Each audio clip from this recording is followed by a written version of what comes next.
I'm Dr. Alfred Dawes. In episode 1, we laid out how the University Hospital of the West Indies has been crippled by overcrowding, broken infrastructure, and a procurement system so weak that the Auditor General could not find documents for over $521 million in contracts.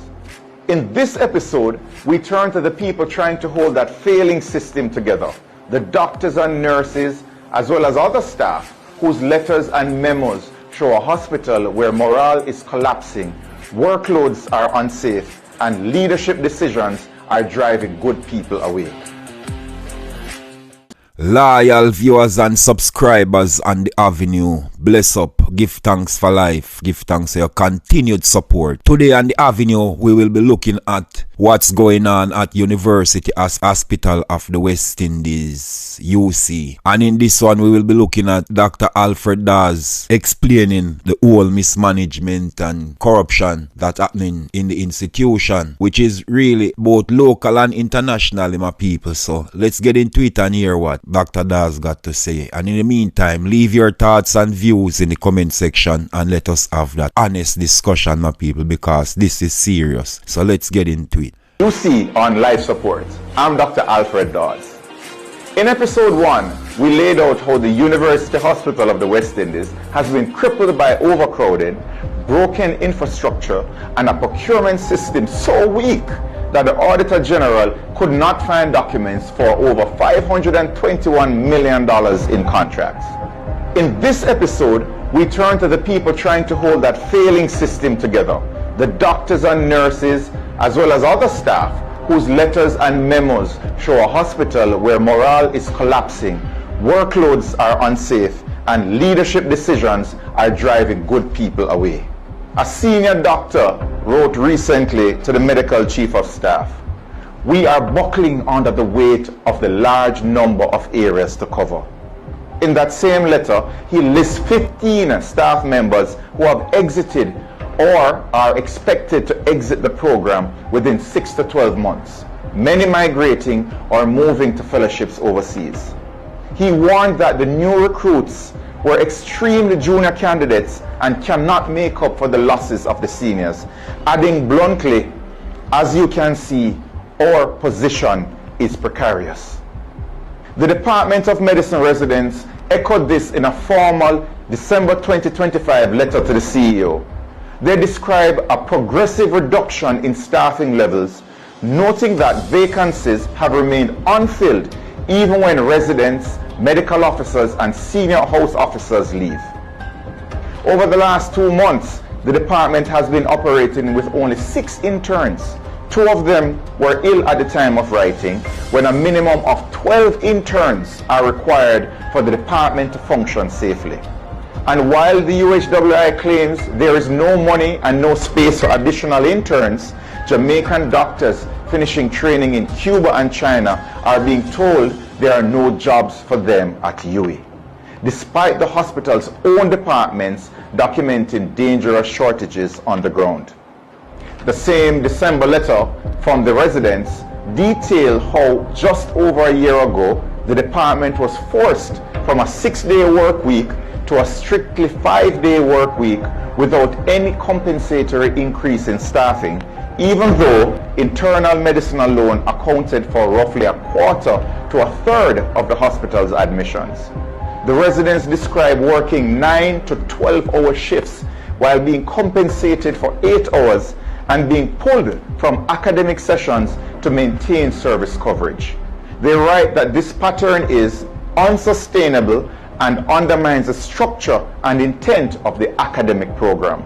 And with a call for an urgent reevaluation of how workdays are prioritized, because the physical and mental well-being of doctors is, quote, increasingly compromised, end quote. The consequences are clear in their own words.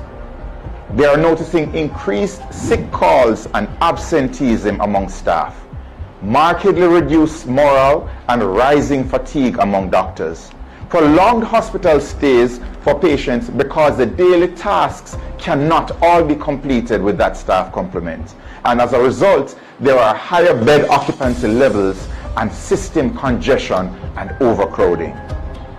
In a teaching hospital, when academic time is routinely sacrificed to service an overburdened system, training quality deteriorates.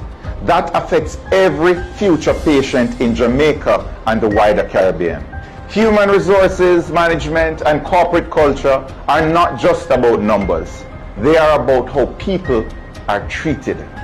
The consultants have already described a hostile working environment where there is no recourse for grievances, and speak of an atmosphere of intimidation and lack of support by the hospital management. They warn that a single powerful person can engineer somebody's removal simply because of a difference of opinion and nothing related to job competence. Other documents support that picture. In one hospital-wide letter addressed to all prescribers, management issues a cease and desist order instructing doctors to stop directing prescriptions to be filled outside the university hospital's internal pharmacy. The letter warns that any such practice may be considered a breach of policy and will attract disciplinary action, and it frames it as a threat to the hospital's financial viability. So on paper, it looks like protecting internal revenue might sound reasonable. But when you place this alongside what the doctors are actually saying about the shortages of basic medications, inconsistent supplies of IV fluids, and the recurrent out-of-stock medications on the wards, it reads very differently. The staff are effectively being told, keep the prescriptions inside our system even when the patients face delays, out-of-stock medications, or higher costs. And if you don't, you could be disciplined. That is not a patient-centered culture. That is a revenue-centered culture that has no place in a teaching hospital. In addition to being short of colleagues to work with, the doctors also have very little supplies and equipment to work with. Periodic shortages of essential medications and inconsistent availability of blood tubes and IV fluids, which directly delay treatment and lengthen hospital stays, are far too common.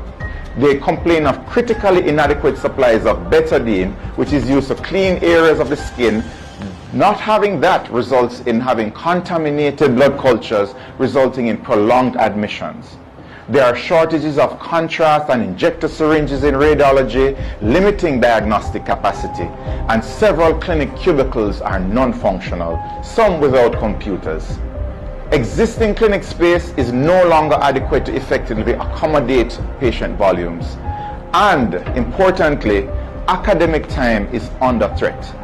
Doctors recommend protecting scheduled academic sessions and employing additional phlebotomists to draw blood and support staff if intern numbers cannot be restored.